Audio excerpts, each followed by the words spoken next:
Hey guys, Nova Bush here, welcome back to the channel, and today we're going to be talking about an interesting topic. We're going to be talking about mostly Zelda, but also just about the industry and how they deal with relaying information, marketing about their games, and how most of them are getting it dead wrong. Let's get into this.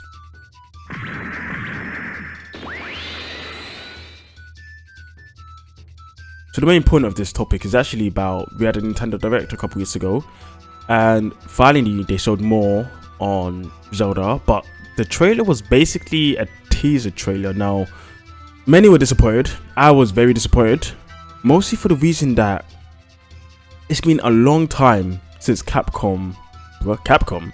It's been a long time since Nintendo originally revealed Zelda.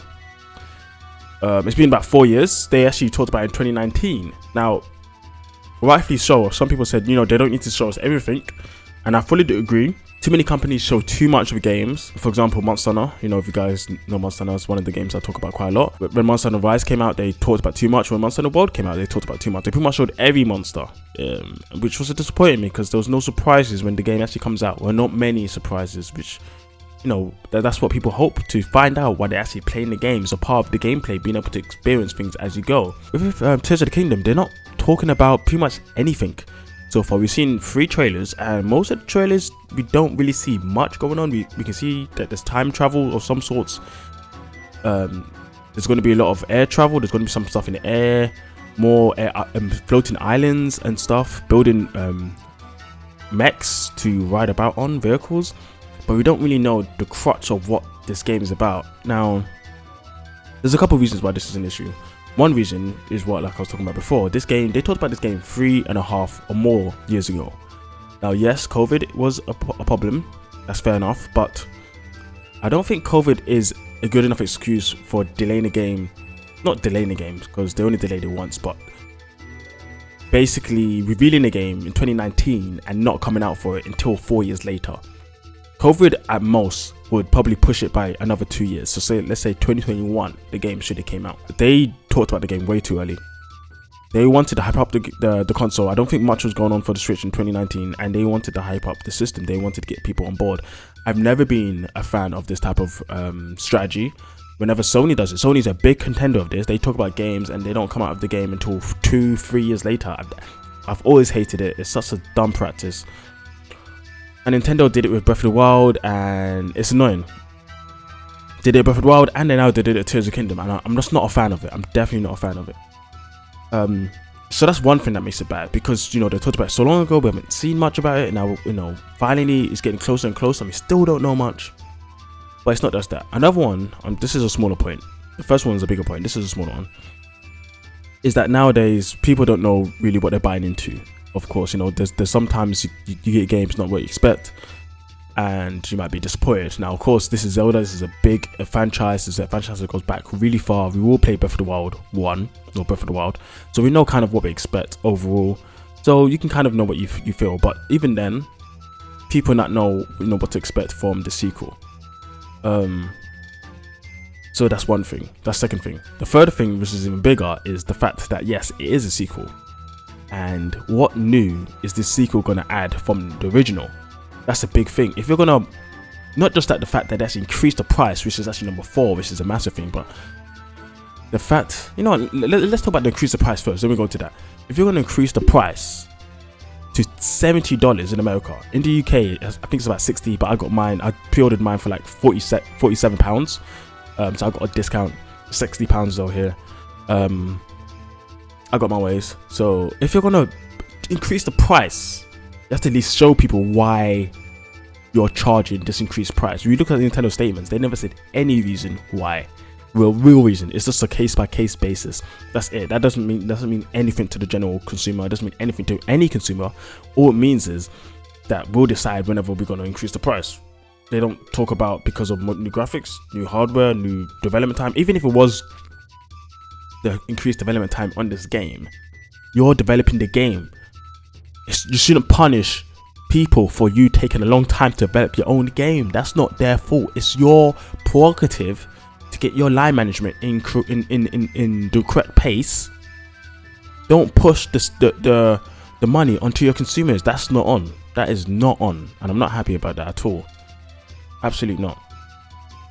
But we're going to point 4. Point 4, on top of all those other points, was the one I was talking about before, where this is a sequel. What's different? How can we don't know what's different? If you're trying to sell us a sequel, you gotta show us what the sequel is gonna have that's different.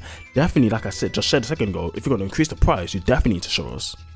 On top of that, if you're building on the same infrastructure, this could be like 4.1 reasons, 4.2 reasons, 4.5 reasons, I don't know. If you're gonna build on from the original game, what is different in this game from the original to really make use of the extra time and money that we're putting in? You know, what's different? Why should we buy it? Like, what's going to be different from the base game? We need to see it. Obviously, there's going to be a lot different. I'm very sure there's going to be a lot different, but they haven't showed us that.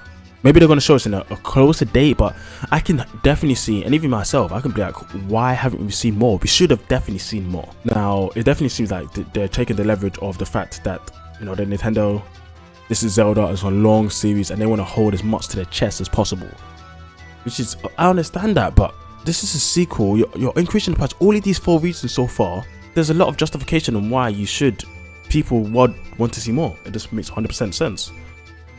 What is going to be new in the sequel for them to put their money on? Like, definitely if you're opening up pre-orders and all this stuff. The only reason I pre-ordered the game was because I can get a cheaper price, and I'm thinking I'm gonna order a cheaper price now before they increase the price in the UK or other websites start increasing the price or anything. Like, I just want to get ahead of that. I don't want to deal with that, because in the West, in the US, some people did get it cheaper at $60 rather than $70, which is great. Good luck, that was great on them. But other people didn't, who missed out. Now they're at $70, which is a shame. And now the 5th reason. What's the 5th reason? I gotta think about it. The 5th reason is the original complaints from Breath of the Wild. Dungeons was a big thing. Breaking weapons. Are these things gonna remain? We don't know that, and that's a big contention for some people of their enjoyment of the game. And I think something here needs to be said. Now, so far we talked about Zelda, but this isn't just about Zelda. This is about companies overall. And what I mean by that is that companies don't know how to market their games anymore. They really don't. They either say too much or they don't say anything at all.